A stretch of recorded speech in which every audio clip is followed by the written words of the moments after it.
Ordinarily, to get the squire of 79 Wistful Vista out of his easy chair would take a block and tackle. But when the fishing season rolls around, he's up and away with more tackle than anybody in the block. And here it all is in the living room as we meet Fibber, McGee, and Muley.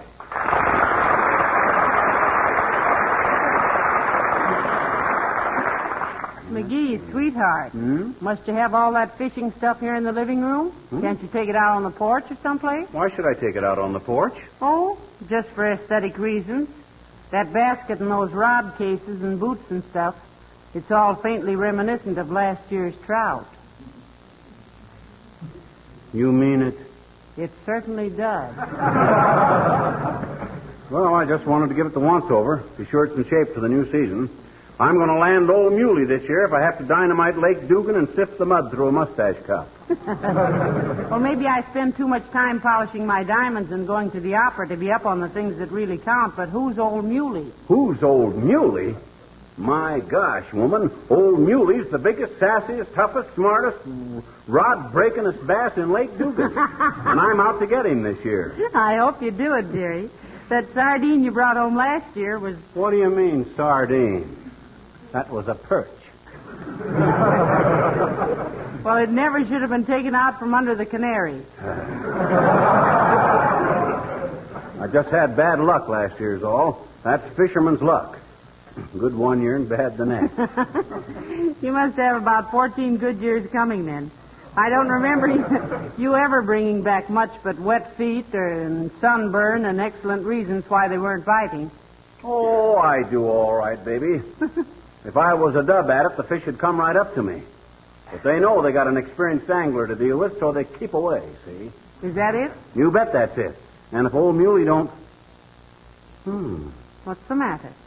My new fly rod. It isn't here. Where's my new fly rod? Somebody stole my new fly rod. It's missing. Call the police. My fly rod's gone. My new one. My new fly rod. Now, calm yourself. It's perfectly safe. Huh? Well, where is it? Where is it? Up over the front windows. Oh. The curtain rod broke last week, and your fishpole was just the right size. Oh, my gosh. And don't call that $12 fly rod a fishpole. Gee whiz, that's like accusing Einstein of counting on his fingers. It isn't respectful. Well, don't get excited about it. It's no good as a curtain pole anyway. It's probably no good as a fly rod either. Look how it droops in the middle. It's supposed to do that. It's flexible. That's genuine split bamboo. Well, then why don't you take it back and get one that isn't split? My goodness, any store that'd sell damaged merchandise to them... It's supposed to be split. They're made that way. Don't you know anything about fishing, Molly? I only know two things. Huh? One, a fish hook is very painful when stuck through a thumb, and two, I'd rather go to the movies. Well, that's a woman for you. No sportsmanship. Women wouldn't understand the challenge of a fish like old Muley to a fisherman like me. It's a battle of wits, that's what it is. Oh, dear. Isn't it a little degrading to be outwitted by a fish year after year? No, old Muley knows I'll get him eventually. The sport is in the fishing, not in the catching. You know what that clever old wiggler done to me last year? Yes, you've told me so many times. Well, sir, there I was, fishing the south end of Dugan's Lake, the place a few of us guys call Gimlet Inlet. Because it's so boring, I suppose. I tossed out a fly, skimming the surface with a delicate flicking movement, just a snap of the wrist and a clean sweep back, see? And whammo, old Muley. Hello, Mr. McGee. Hello, Muley. Hi, Alice. Sit down, Alice, and listen with bated breath to a fish story. Ever do much fishing, Alice? Well, when I was a little girl, I used to go out with my father. But it's kind of hard to see what's going on from up in a tree. Up in a tree? Yes. He took me along to climb trees and unfasten his hook when it got caught in a branch. All I ever saw of my father in those days was the top of his hat. Oh, dear. Well, he just didn't know how to cast, Alice. I practice all summer in the backyard myself. I lay a newspaper down and cast at it from the back porch. Why, I got so's I could snag a want ad from 30 feet.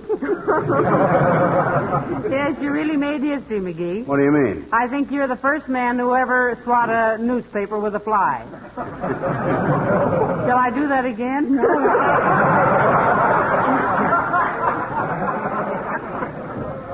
You ought to go out with Doc Gamble and me and take a slug at old Muley, Alice. Thank you, Mr. McGee, but I never drink anything but soft drinks. Old Muley is a bass, Alice.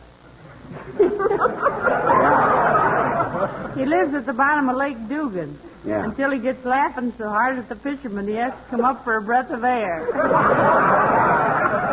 I nearly got him last year, though, by George. As I was saying, I flicked the water gently with a brown hackle, and whammo, a strike. How many do you get before you're out? Look, Alice, in fishing, when a fish snaps at the bait, it's a strike, see? Oh. Fishing is like golf that way, Alice. You see, if you talk about it so ordinary people can understand it, you're thrown out of the club. Look, you want to hear this story or don't you? Of course you do. Well, sir, I finally had old Muley on the hook. Boy, what a moment. Slowly I reeled him in. Wait a minute. How did you know it was old Muley on your hook, Mr. McGee? Only an amateur would inquire an interrogation like that question, sis. Why, I'd had old Muley on my hook so often I knew him like a brother. Oh, dear. And he knew me, too. Well, sir, I reeled him in, slowly. Suddenly he turned and dived to the bottom. I let the line out even and easy. Then I pulled in again. Up, up, up. Then like a flash, I dipped with the net. And there it was, an old rubber tire. Old Muley had gone to the bottom, took off the hook, and snagged the casing with it. Was the tire any good? It was in perfect shape. It was in such perfect shape, I was scared to take it home. So I heaved it back in the lake. Oh, gee. I'm going to tell my boyfriend all about it when he calls up, Mr. McGee. I'll bet he'd like to go fishing with you sometime. Glad to have him along, Alice, anytime. Will you let me know if he calls, Mrs. McGee? Well, we won't be here very long, Alice. McGee is going to the city hall to get a fishing license, and I'm going with him. Well, maybe I'll hear the phone myself. You're sure you don't mind if he goes with you sometime, Mr. McGee? Of course not, kid. Be a pleasure to have him along. McGee's always glad to meet another fisherman, Alice. Oh, he's never done any fishing. Huh? But creepers, how he can use that spare tire. Oh, sure.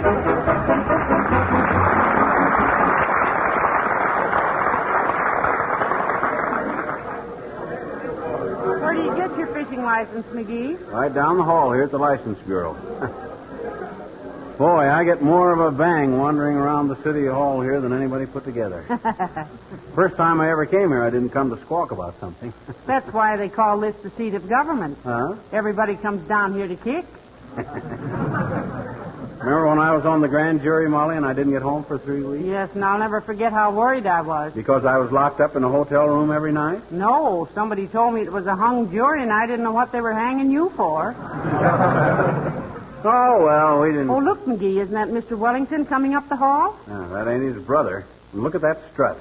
You'd think he owned this building and was just coming in to foreclose the mortgage on it. Oh, I wouldn't say that. Hello there, Mr. Wellington. Ah, good day, Mrs. McGee. It's so nice to see you. And McGee, it's so. Hi, Wellington. What are you doing around here? Going to throw your collar in the ring and run for dog catcher? You appear to be sadly deficient in your knowledge of city politics, my friend. The office of dog catcher is not elective. It is appointed.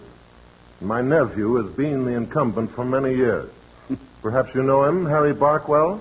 Harry Barkwell, the dog catcher. How interesting. Yes, anytime you lose a dog, just wire Harry. I had a cousin who used to be sewer commissioner. Name was Manuel Holstein Coverly. Better known as Old Manhole Cover. That's very amusing. I'm afraid I didn't have the pleasure of his acquaintance, although I knew him very well. But what brings you into this sink of official iniquity and public indifference, McGee? He's going to get a fishing license, Mr. Wellington. Indeed. Are you by any chance a dry fly fisherman? Well, I'm a fly fisherman, but I always keep a couple of bottles of root beer hanging in the water. You an angler, Wellington? Oh, I've been accused of it, McGee, though I don't fish. Here in the city hall on business, Mr. Wellington? Yes, I dropped in to pull a few strings on behalf of my brother. He's in the trucking business. What can he get out of the city hall? The city hauling. Oh. Well, good day, both. Drop in and see me in the near future. Sure? Sure.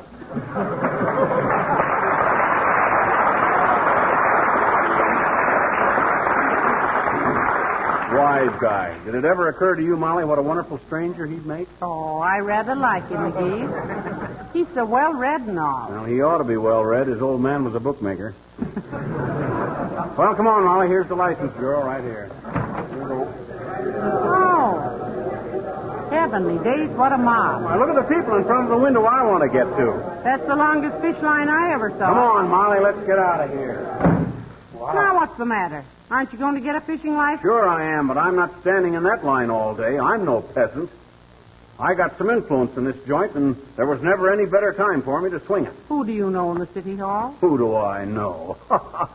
I know Ross Dixon himself. That's who I know. Play rummy with him at the Elks all the time. Who on earth is Ross Dixon? Just the man behind the mayor, that's all. Ross Dixon is the real power in this town. He's the guy who collected $40,000 from the Barbers' Union, telling them it was the poll tax.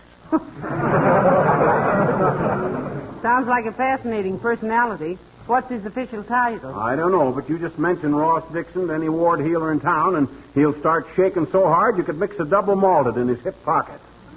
Yeah, but where's his office? 3rd floor, Department of Weights and Measures. What does he do there? Just weights and measures, I suppose. I don't know. I think he... Well, hello there, folks. Hello, Mr. Wilcox. Hi, Junior. Say, do you know Ross Dixon? Never heard of him. Who is he? Who is he? Why, he's the man behind the mayor. Oh, I see. Well, what do you want to see him for? Well, himself here wants a fishing license, and there's too long a line in front of the license window, Mr. Wilcox. And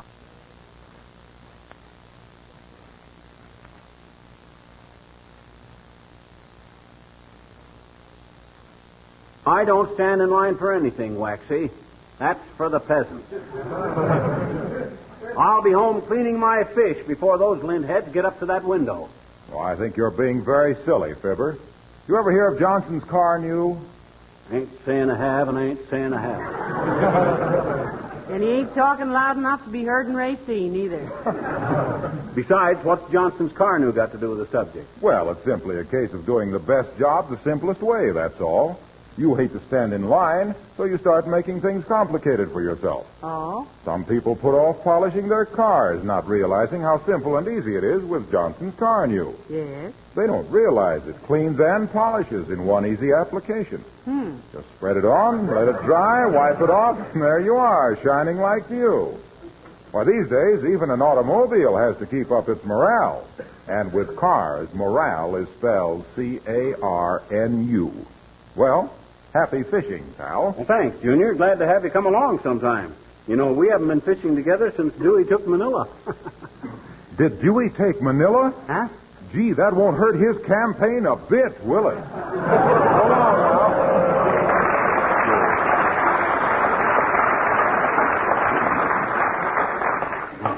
Shall we go back and stand in line, McGee? No, sir. I'm going to get this fishing license the easy way. All I got to do is find Ross Dixon, and he'll be with the mayor. So where do we find the mayor? Well, the logical place might be the mayor's office. And by a peculiar coincidence, and also to save time, here it is, right here.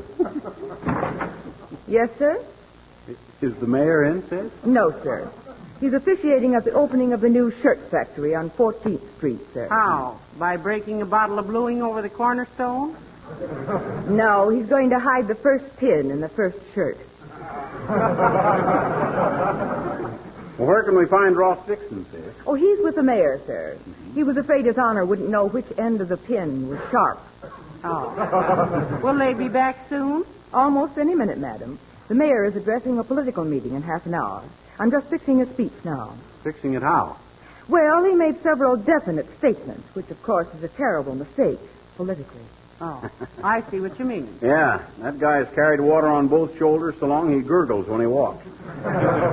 Can I help you with the speech, sis? Oh, no, thank you. So vague now, I don't know what he's talking about, so it must be nearly right. Well, thank you very much. Yeah, we'll stick around the hall and wait for him, sis. Politics must be a lot of fun, McGee. Yeah, I guess so. The whole thing is just a matter of pace. What do you mean, pace? Well, if you start to run, you can't stop till Gallup says you'll win in a walk. How about your fishing license? Shall we go get in the line now? No, sir, not me. I'm going to wait right here and intercede the mayor when he makes for his office. Good idea, but you don't mean intercede, you mean intercept. Oh, no, I don't. Intercept means clumsy, awkward, butterfingers. No, dearie, that's inept. Oh, yeah. You must think I'm completely illiterary. I guess I know what inept means. It means somebody isn't likely to do something. Like if I wanted to borrow $50 from Wellington, he inept to let me have it.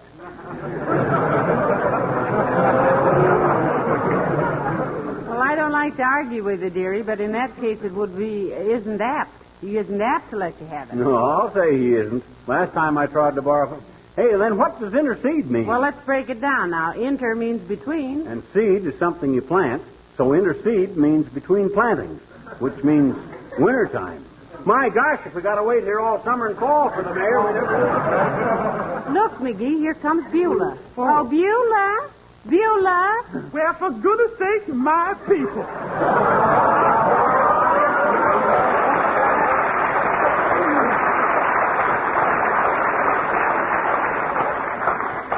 Just as a throwaway line, Beulah, what are you doing in the city hall? I come down here, sir, to rectify a misdemeanor in my personal property tax. It seemed like they make a small mistake of $1,000. Heavenly days, $1,000. What an error. What's the total amount of the tax, Beulah? $1,004, sir. See? Looks like you've been carrying this notice around for some time, Beulah. Yeah, sir. Everybody I knew was seeing, ma'am.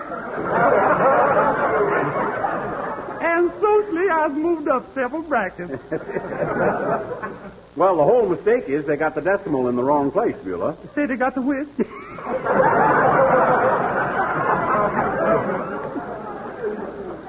He said the decimal, Beulah. Don't you know what decimal means? Yes, ma'am. That's what the chances is of tapping Beulah for $1,000. Pretty decimal. Not dismal, Beulah. Decimal. That's a numerical system that has a... Well, it's based on tenths, and the decimal is a kind of a period that denotes a... Well, take $1. Oh, thank you very much, sir. He means just for instance, Beulah. Yeah, sir. Take $1. You write 1.00. What's the matter? You make a mistake? No, Beulah. O is 0. 0? Yes. That means you deal in cold cash? No. Ma'am? Look, Beulah. The decimal system is based on tenths. Therefore, fractions are reduced decimally and indicated by the placement of the decimal point. Now, what would 0.40 mean? Oh, that's real simple. 40 below 0.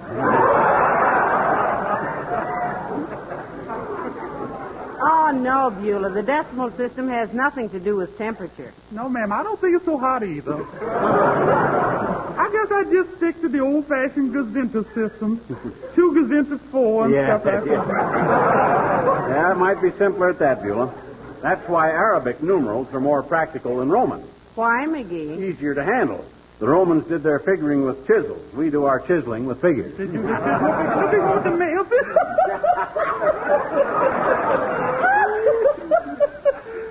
Love that man.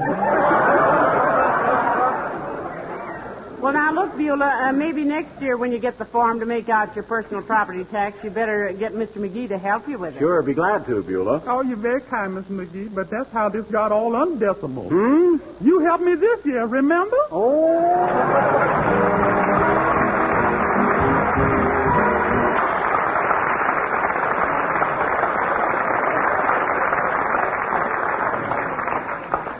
We've been in almost every office in the building, Molly, but the mayor's got to be here someplace. Not necessarily. Anyway, if you have to find the mayor to locate this Ross Dixon, why don't you ask the mayor himself to get you a fishing license? Because Ross Dixon is the guy that tells the mayor what to do, see? Oh. The mayor is just a figurehead.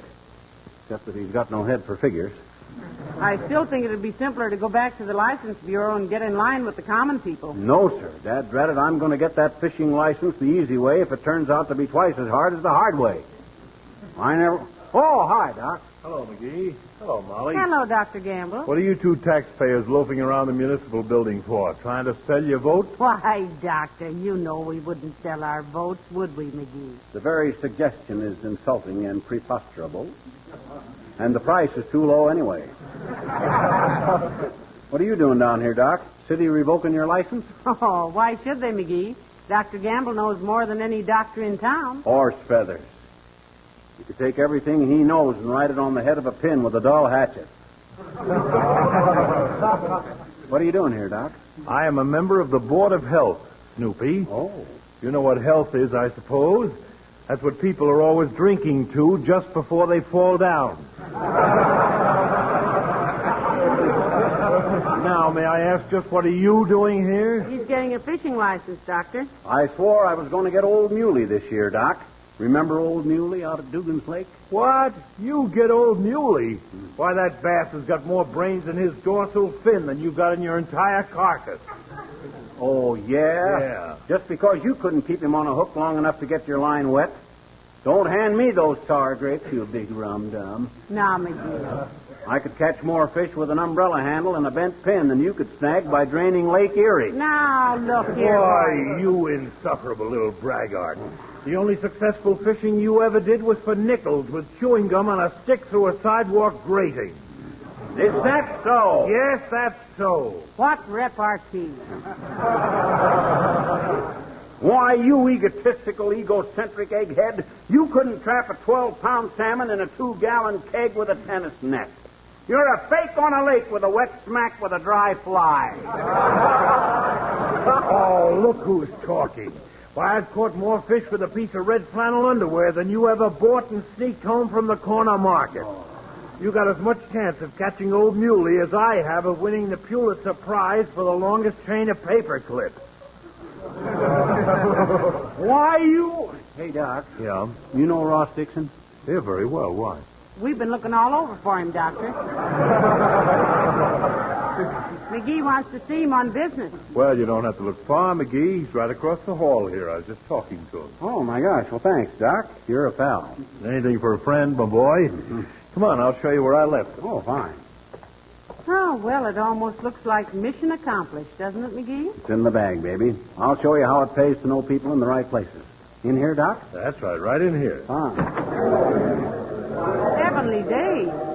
This is the license bureau. This is where we started. Well, that makes it all the handier. Now, where's Dixon, Doc? You see that line of people waiting for fishing licenses? Yes? See the man second from the end of the line? Yes? Well, that's the mayor. Ross Dixon's the man behind the mayor. Oh, yeah, I see him. Hey, Ross, what are you doing? Trying to get a fishing license, McGee. Oh, my gosh. All right, peasant, get in line.